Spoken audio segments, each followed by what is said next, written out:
Hey everyone, welcome to another deep dive with us. Yeah. Today we're doing something a little different.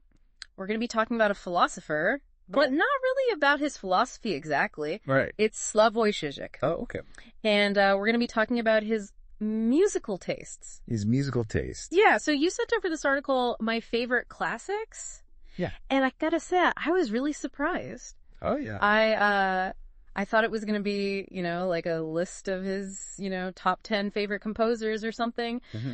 But it's not like that at all. Yeah, it's much more interesting that it's really kind of a window into his worldview through the lens of music. Yeah. Yeah, and that's what I think is so cool about it. Like, it's not just like, oh, I like Beethoven because he's Beethoven. It's like he's really thinking about... There's a reason. Yeah. It's connected to all these other ideas. Exactly, and I think there's a lot we can learn from that about how music can reflect our own values and our own ways of seeing the world. Absolutely. So, one of the things that really jumped out at me right away is that classic question. Yeah. You know the Desert Island Disc question? The Desert Island Disc. You can only take one piece of music with you. Mm-hmm. What do you choose? Yeah.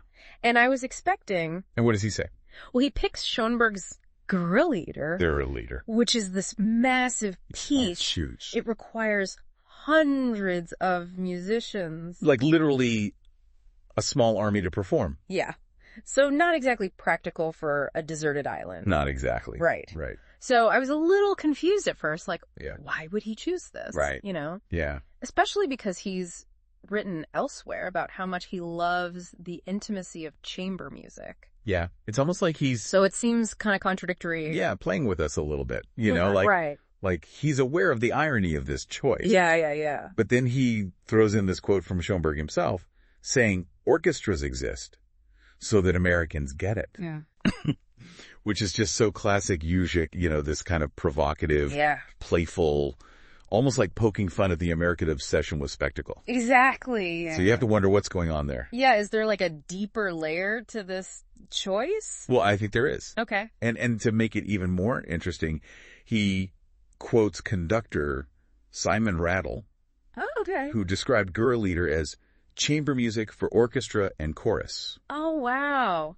So maybe it's not as contradictory as it seems. This is classic Žižek, right? Challenging our expectations, making us think a little deeper. Yeah. And I think that's what we're going to be doing throughout this entire deep dive. All right, I'm hooked. Good. So tell me, what else jumps out at you from this article? Well, let's take Bach, for example. Okay. Because his take on Bach is really interesting. It's a great example of how his musical taste reflects these broader philosophical ideas. Mm-hmm.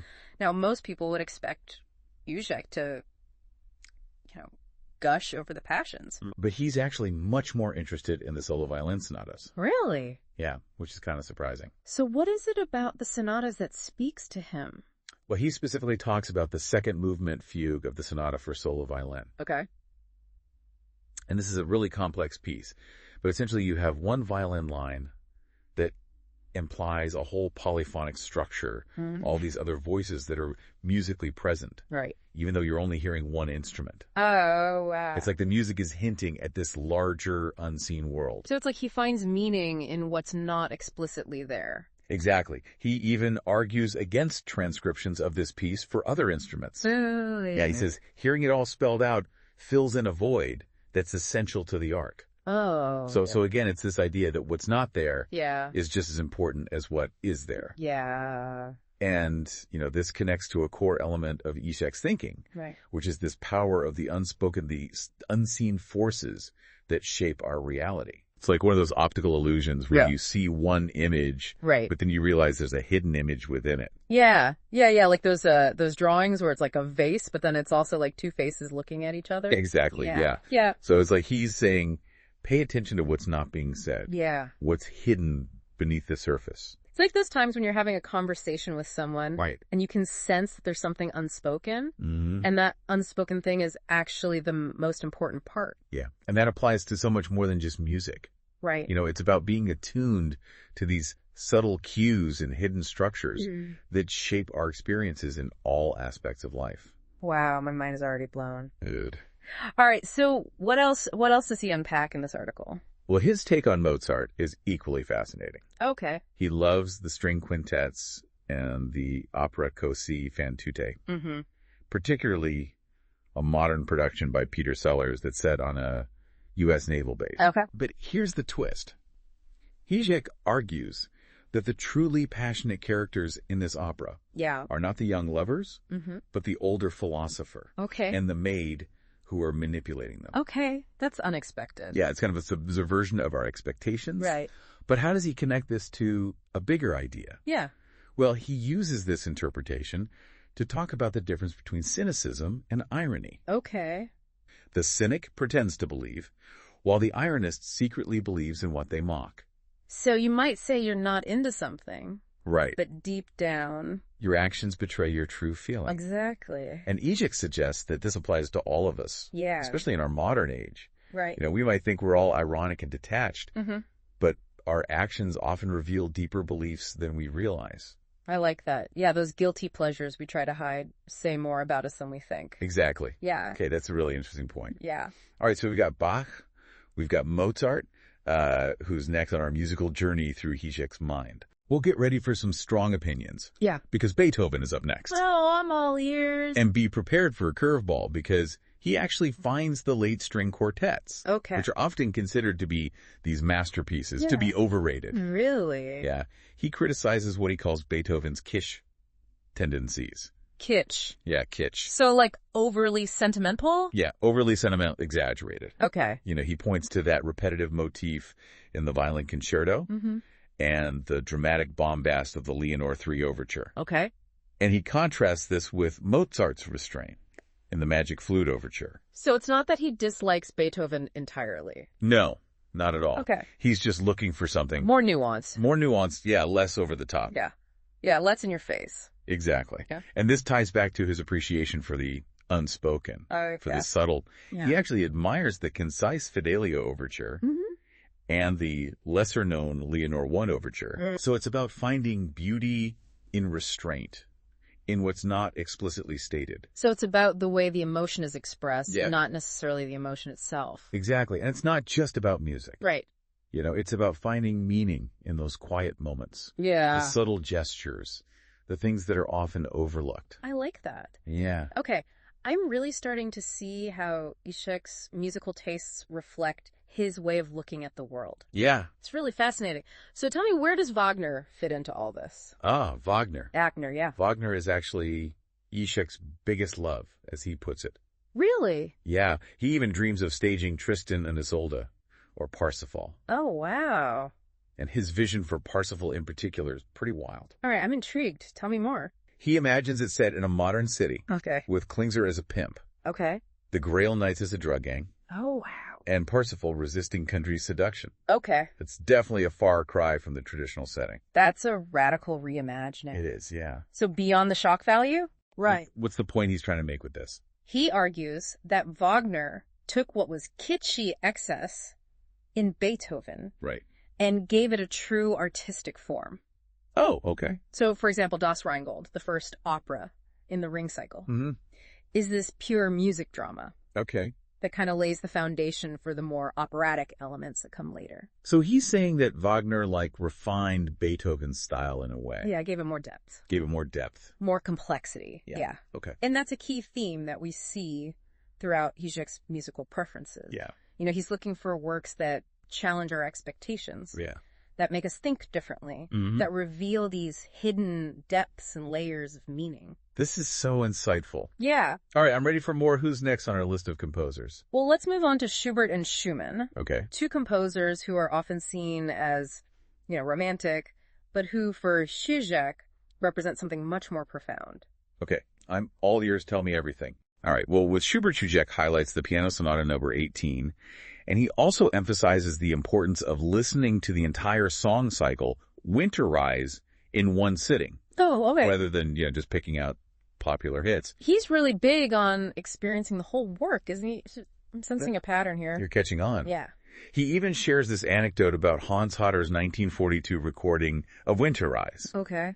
and he imagines German soldiers in Stalingrad listening to it. Wow. finding solace in its bleakness. That paints a really vivid picture. Yeah, It's like the music becomes this shared experience, Yeah. connecting people across time and space. Exactly. Now with Schumann, Okay. he gets really deep into humoresque. Okay. And this is where things get really interesting because he has this complex interpretation where the missing vocal line represents the death of man. Hold on, death of man. Yeah. That sounds pretty intense. Can you Okay. explain what he means by that? Well, it's not about literal death. No. It's more of a philosophical concept. Okay. It's tied to the ideas of Jacques Lacan, who's a French psychoanalyst. Right.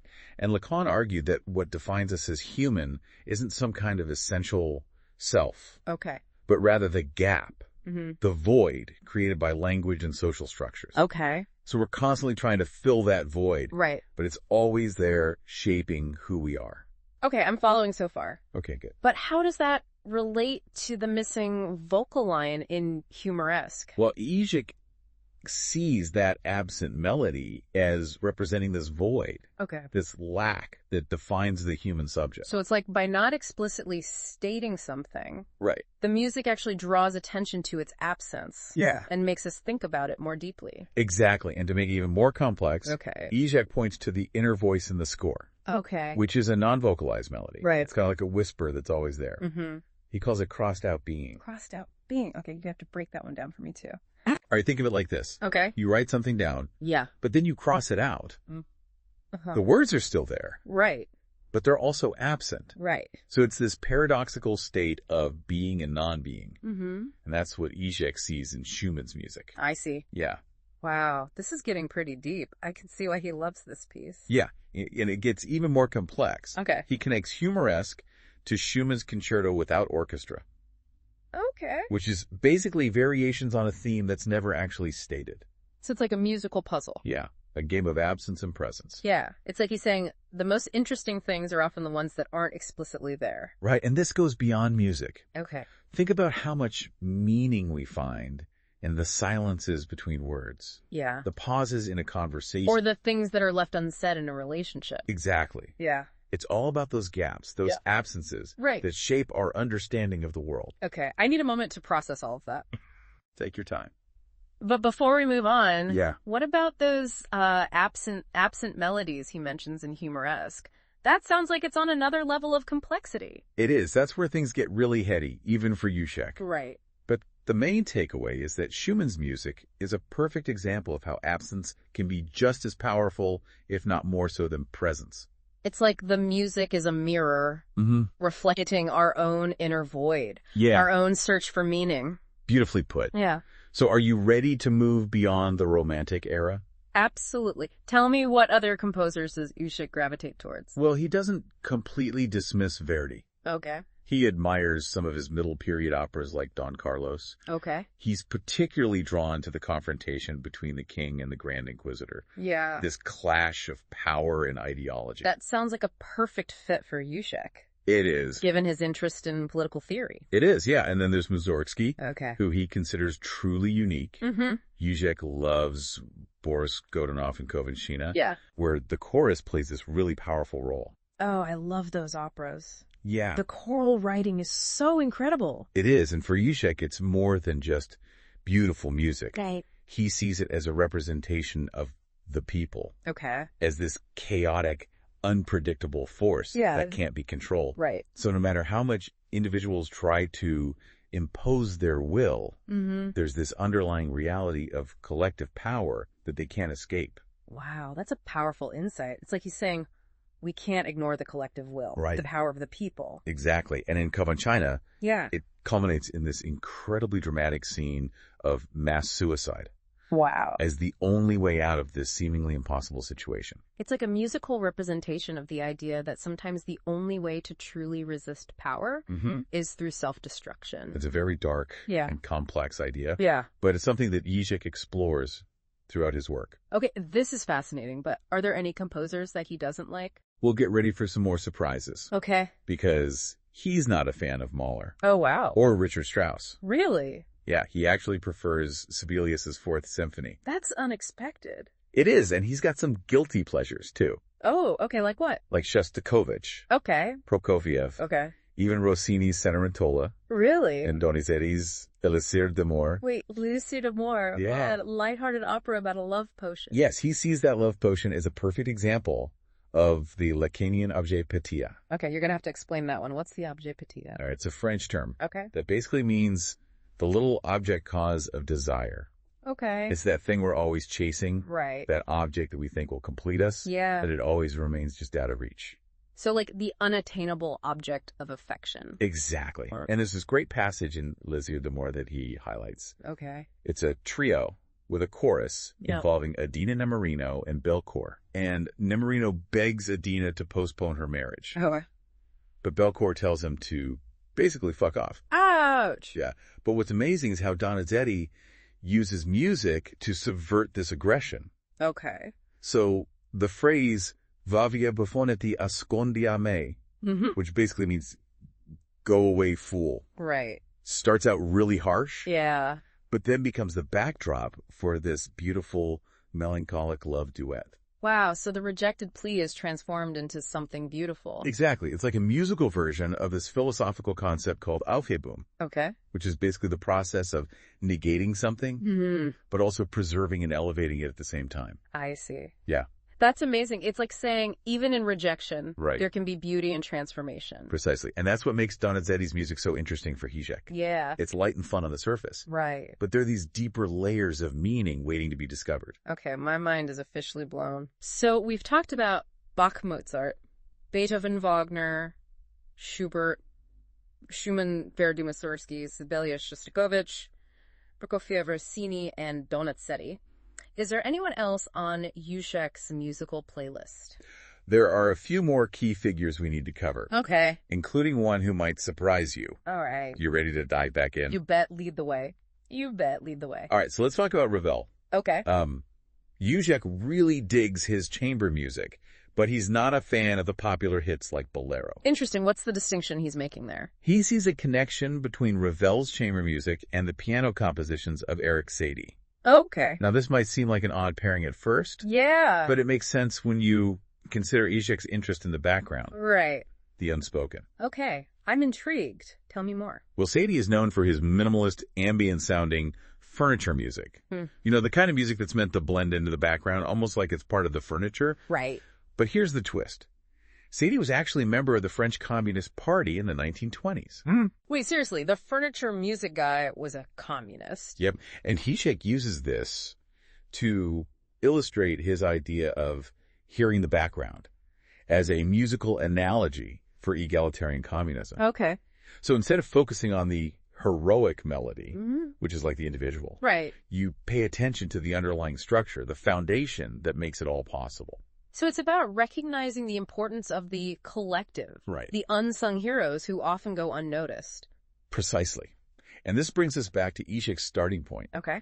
Schoenberg in the Second Viennese School. All right. He stays true to Adorno's stance class struggle in music, with Schoenberg representing the avant-garde, the revolutionary, right, and Stravinsky representing the establishment, the status quo. So Žižek is firmly on Team Schoenberg in this musical class war. Absolutely. He loves Schoenberg's Erwartung, the violin concerto, and the trio, but he also wants to highlight one of Schoenberg's lesser-known students, Hans Eisler. I'm not familiar with Eisler. What makes him so special for Žižek? Well, Žižek calls him a master of spiritual corporeality. Spiritual corporeality. Okay, you have to break that one down for me. Think of it like this. It's about recognizing that the spiritual and the material are not separate realms, okay, but interconnected. Right. It's about finding the divine within the everyday, the transcendent within the physical. Okay, I'm starting to get it, but how does that play out in Eisler's music? Well, Žižek points to 14 ways of describing the rain as a perfect example. Okay. It was originally written for a documentary about rain in Amsterdam. Oh, wow. So it's very grounded in the physical world. Right. But it also has this ethereal, otherworldly quality to it. It's like the music is capturing both the physicality of the rain and the way it makes us feel. It's emotional resonance. Exactly. And it's fascinating because even Adorno, who wasn't a fan of Eisler's communist politics, loved this piece. It's like music can transcend political differences, you know? Creating a space for shared experience and appreciation. Exactly. And Žižek mentions a couple other Eisler pieces, the Holy Land Fragments, which he calls the Winter Eyes of Our Times. Wow. And Serious Songs, which was Eisler's last work. So even in this musical class struggle, there's room for finding common ground and appreciating different styles. Absolutely. Now, Žižek admits that he doesn't connect with much music that came after Schoenberg in his circle. But he makes an exception for Olivier Messiaen. Messiaen, the French composer, known for his incredibly complex and often religious music. Yes, and remember that idea of spiritual corporeality. Well, Žižek sees Messiaen as another master of this approach. Okay. His music is deeply spiritual, but it's also grounded in the physical world, in the sounds of nature, in the rhythms of the human body. It's like he's finding a way to express the divine through earthly sounds. Exactly, and that's what makes Messiaen such a perfect fit for Žižek's musical taste. Yeah. He's always searching for those points of connection, Yeah. those moments where seemingly opposing ideas collide and create something new and unexpected. Wow, this has been such an incredible journey through Žižek's musical mind. It's amazing how his musical preferences reveal so much about his philosophical ideas. It's been a pleasure unpacking all of this with you. Likewise. I'm curious, what stands out to you as the most surprising or intriguing takeaway from this deep dive? You know, I think it's the way he finds meaning in absence and the unspoken, the unseen. Yeah. It's a reminder that the most important things are often the ones that are hidden beneath the surface. And that applies to so much more than just music. It's about being attuned to the subtle cues and hidden structures that shape our everyday experiences. That's a brilliant insight, and it makes you wonder, what musical piece would our listener choose for their own deserted island? Ooh, that's a great question to ponder. What would that choice reveal about their worldview? And for those of you who are feeling inspired, we encourage you to explore some of the music we discussed today, or even delve into Žižek's writings. There's a whole world of ideas waiting to be discovered. All you have to do is open your ears and your